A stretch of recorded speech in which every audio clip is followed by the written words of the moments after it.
What's cracking, people? Anansi here, and welcome back to Daxter. In the last one, we finished up our second visit to the construction site, and we got a message from Osmo that there's something going down in I believe, the power mines. But before that, I believe we also got access to one more, I want to say dream sequence. I could be misremembering. And if we don't have it, then we're just going to go straight to the construction site. Not construction site, to the power station. Yes, this is the very last one. And it's simultaneously the easiest and the hardest one. And hard only for all the wrong reasons. Let's jump into it.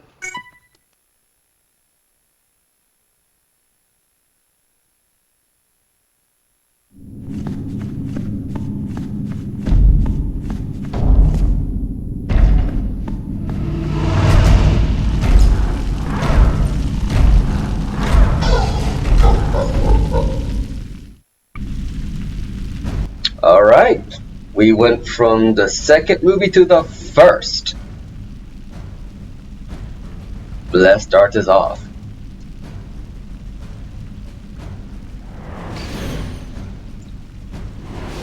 So how this works is that you're going to hit certain button prompts, and even have you do a combo move. You can actually watch the precursor bot, well, the precursor Balrog, to get an idea of what it is you're going to be doing to counter his attacks. But the hard part of this comes from the fact that the oh, messed that up.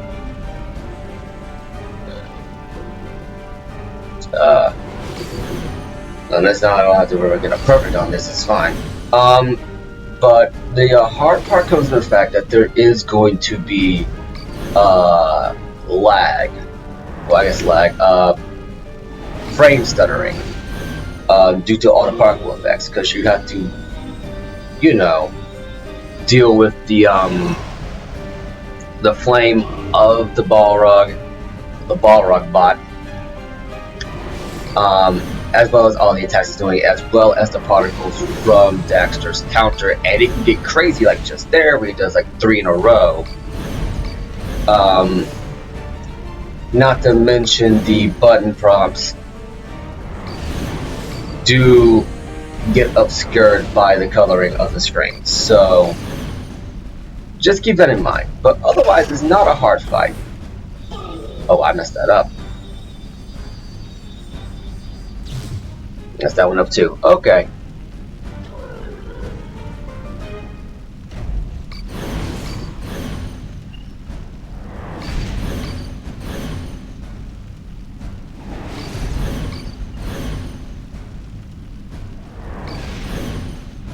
Okay.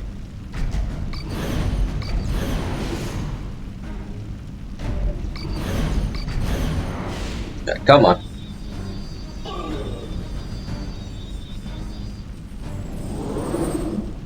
Yeah, it's easy otherwise, because you don't have to do the button sequence to beat it 4 times if you're doing it perfect.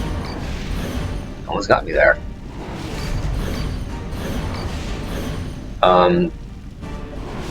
Which potentially makes this one of the shorter dream sequences.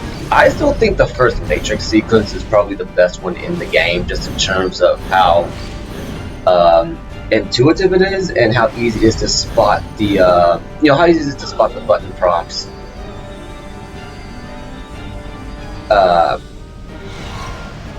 and how easy it is to just generally manage everything. Everything else, I feel like.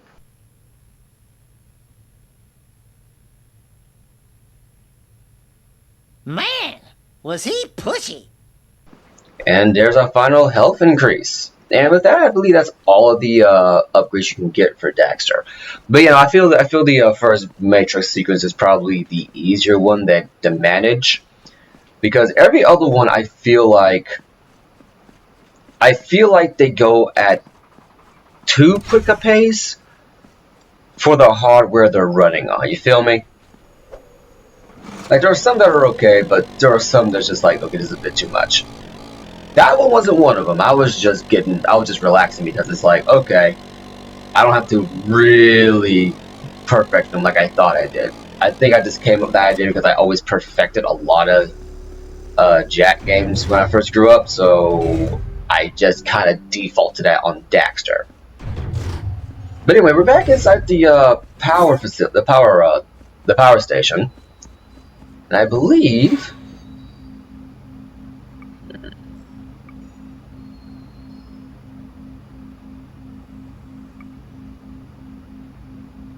I think we gotta do this one.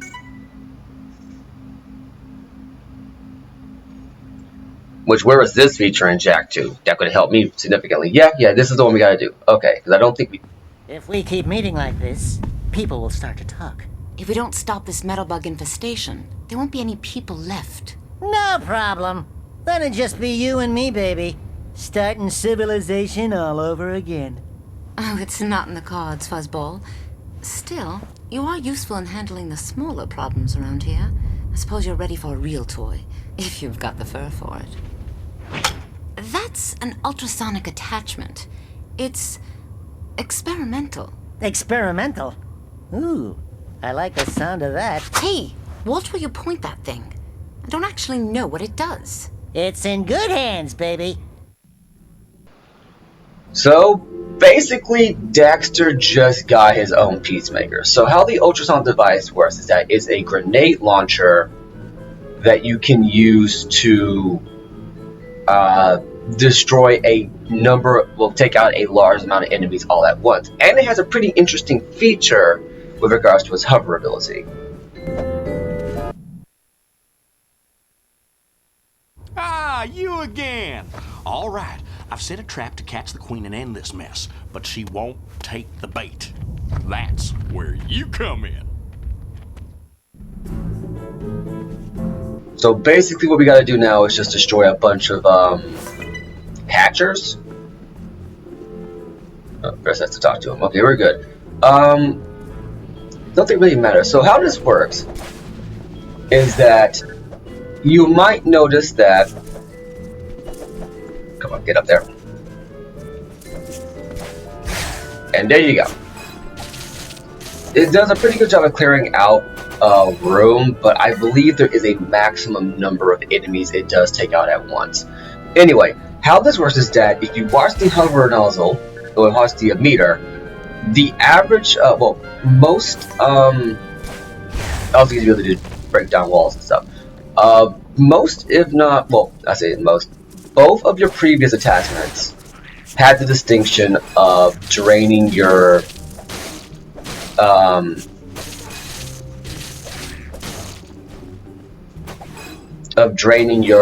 what's the word for here?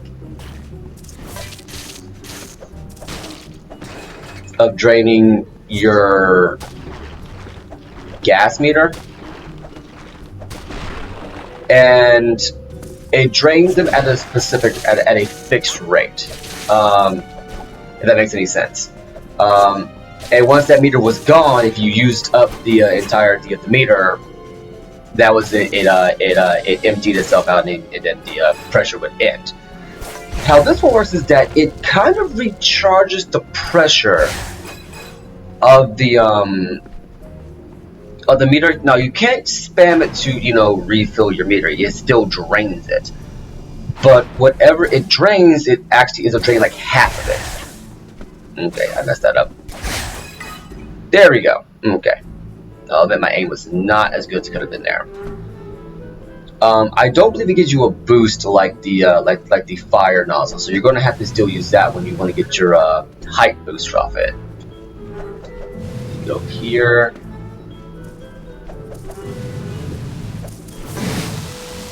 There we go. But if you use it, let's see here.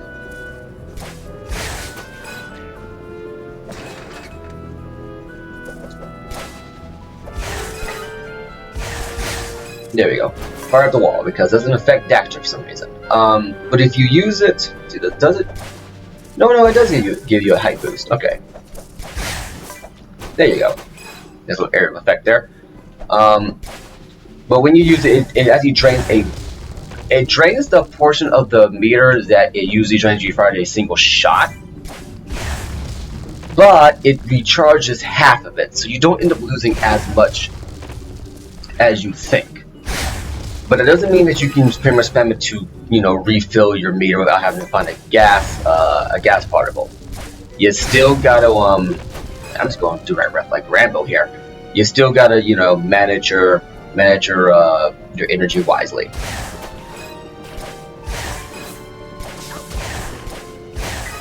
Right, there we go.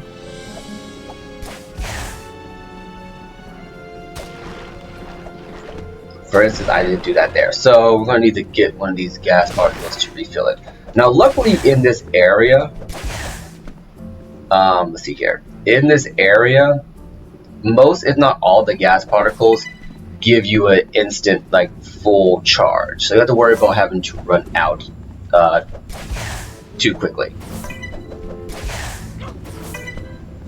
Okay, just type platforming here. Here.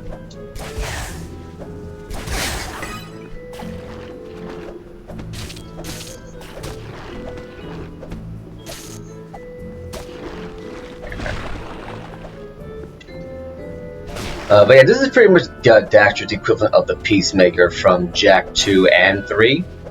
The difference is that I would argue his is...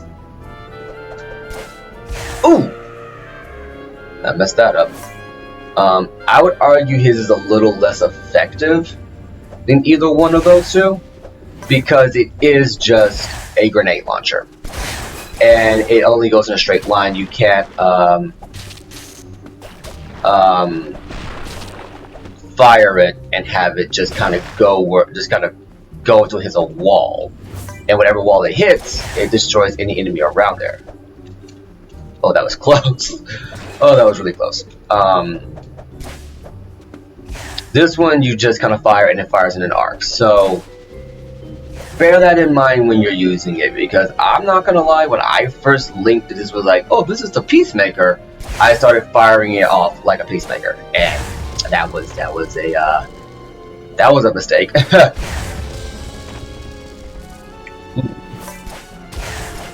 So basically how you want to do this is that you're going to come to rooms like this that have the majority of the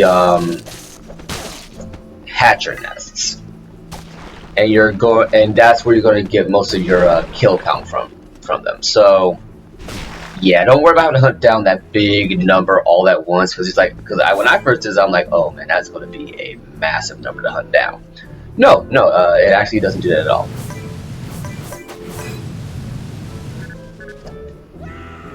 Okay, worth it. I gotta go back and do all that again, but worth it.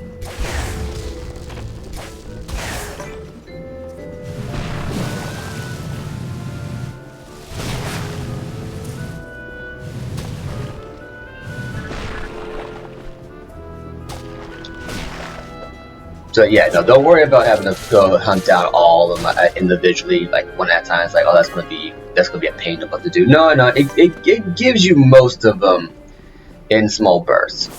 I think there's like 2 rooms like this.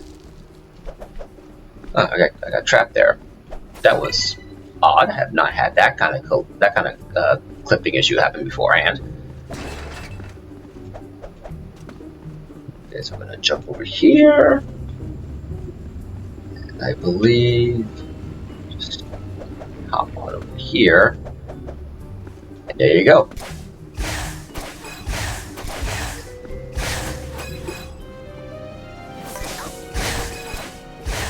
Man, I do not like wasps, both in real life and in video games. Even though there aren't a whole lot of video game wasps that really get on my nerves. I would say these have pretty much become the new ones, because there was only ever one beforehand, and they were from Monster Hunter. Because I'm like, I'm like these vest boys need to go on somewhere.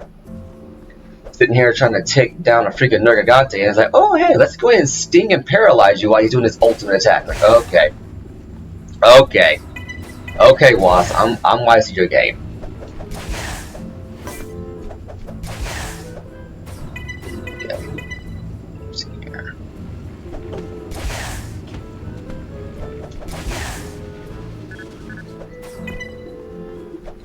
But yeah, no, the Metalhead Wasps, they get on my nerves just because it's like I can never get a good hit on them, you know?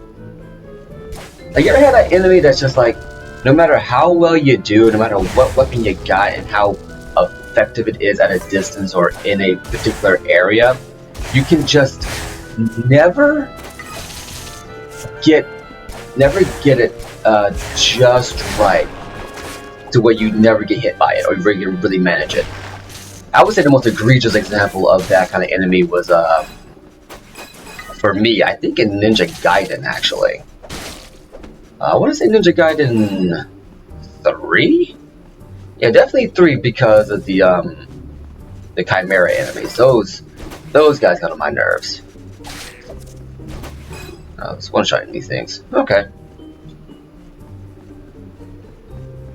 There are only 4 left, and luckily the mining area around here is labyrinthian enough that you don't have to worry about having to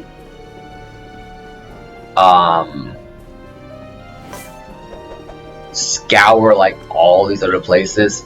I'm not gonna lie, the last couple of levels of this game, they really don't make them as open-ended as the first half. Just for the sheer fact that I think A, this is a budget title, and I think they knew they were winding down their budget, and B, I think as they were getting the story to a close, it's like, okay, let's try to make sure that everything is kind of coherent here.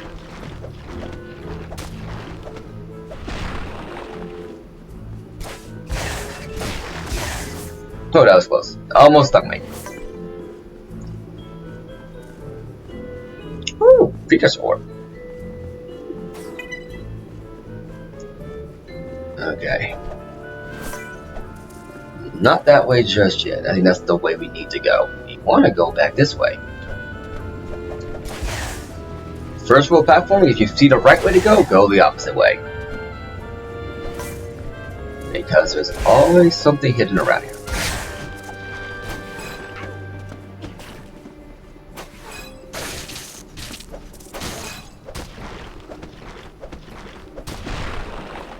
There you go. Gets a little bit of health. Now we go this way.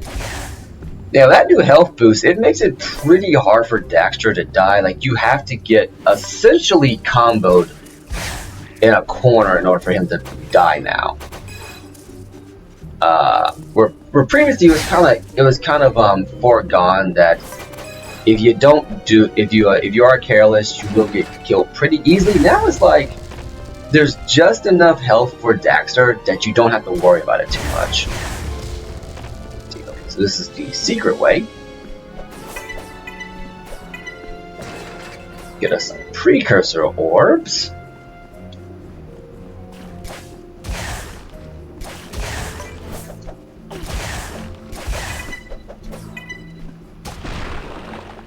Okay, is that it?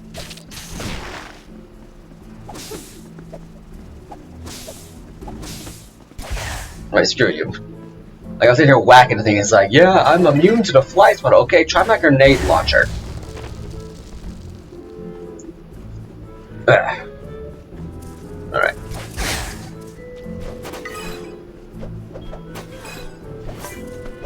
Also, I think the Metalhead gym count for this one is like 80.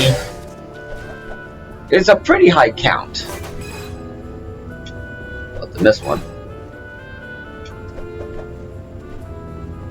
I don't think we can go through that way, so we're going to go this way.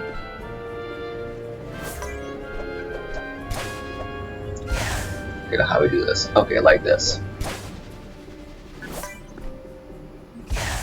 And I believe we do it like this. use some level geometry glitches to essentially get up where we're not supposed to. Oh dear.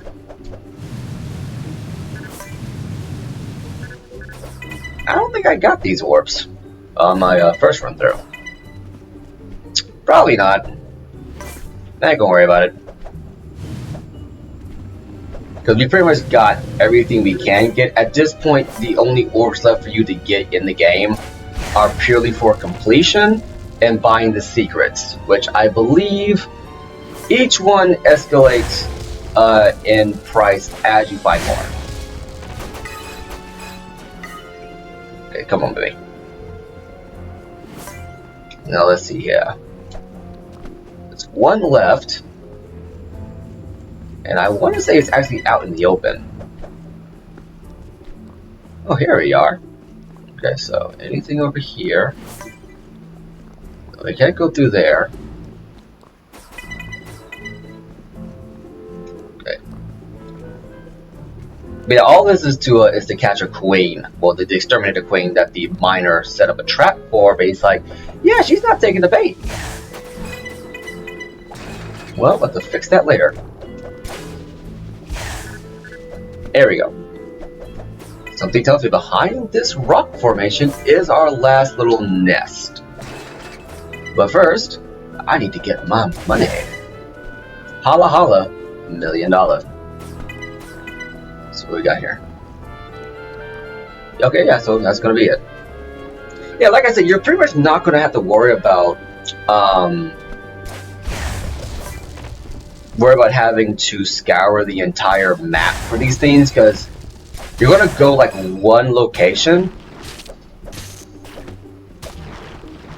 and that's pretty much gonna do it. Go talk to the miner. Like, I think this is the only out of the way location you had to go to find the last nest. The very first turn you take takes you to pretty much all of them.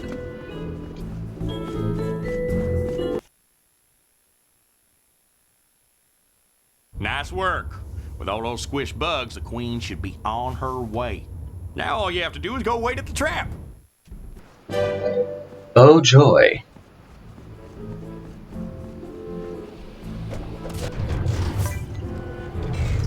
Now I'm the bait.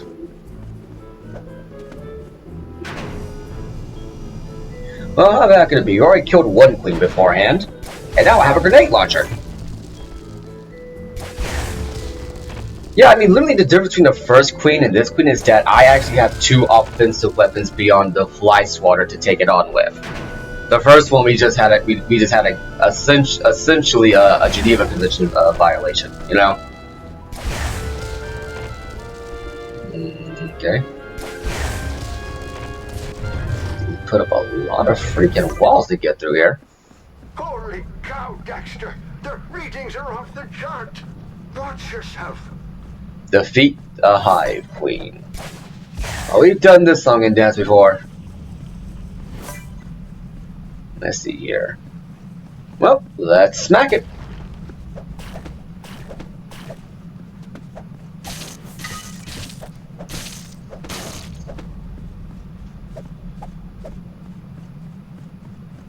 Okay, come on. Out you go.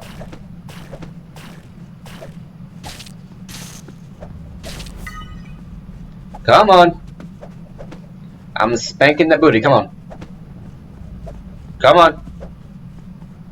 Oh, there's one more. Okay. Now I'll spank one more time. Come on. Man.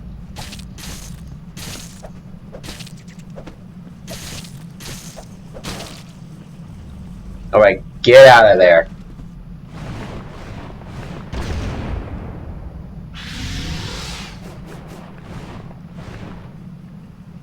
Okay, never mind. It wasn't in the ground to begin with. So here's how this works.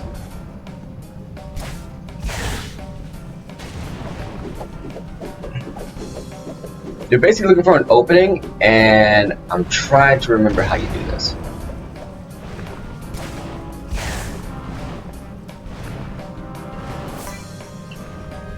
The opening was fairly obvious, but I cannot remember for the life of me how you did this.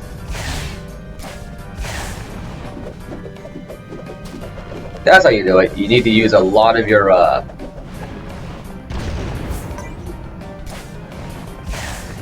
you need to use some of your advanced techniques to fight this thing now. So, how this boss is going to work is that it's going to go into the ground, going to fire your peacemaker at it, and you're going to jump up.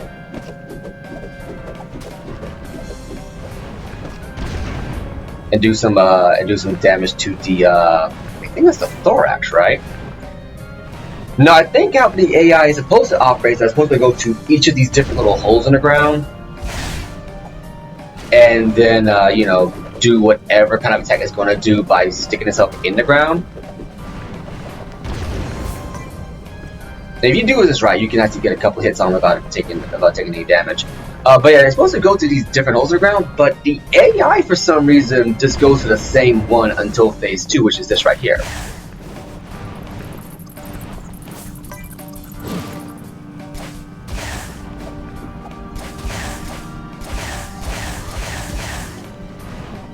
Then it does this move right there, and then you just rinse and repeat. This is arguably a much easier fight than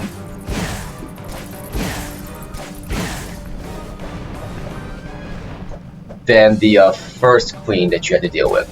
Because with this queen, the AI is rock stupid, and you can get a lot more hits off on it before it does its thing, you know?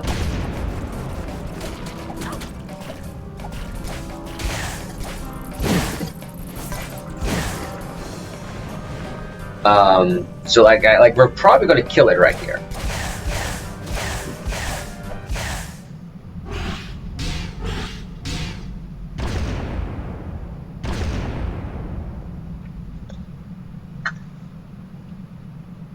Yeah, this queen was by far, like, I was legitimately shocked at how easy this fight was when I got to it. It's like, okay, I have a flamethrower and a peacemaker and a lot more moves and health. This should be a really difficult fight. Nope! No, it was not. I think that fight took maybe all of a minute to do. Hey! I'm back in business! No more queen bug! You can go now. And yeah, that's it. We're pretty much done with the power mine. Well, with the strip mine. But we still have... Oh, I did not know those were back there. Excuse me.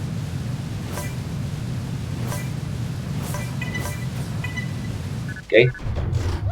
Okay, I'm not gonna lie, I messed that up.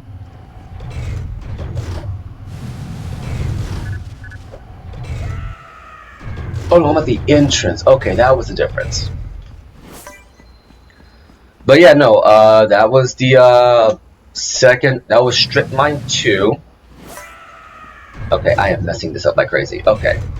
I think what you want to do is not use the fire hose, but use the regular gas hose. Go through here, grab this, grab this, grab this. I didn't know these were back here. Oh, teaches me to check behind everything. But yeah, that was the second Strip Mine Queen.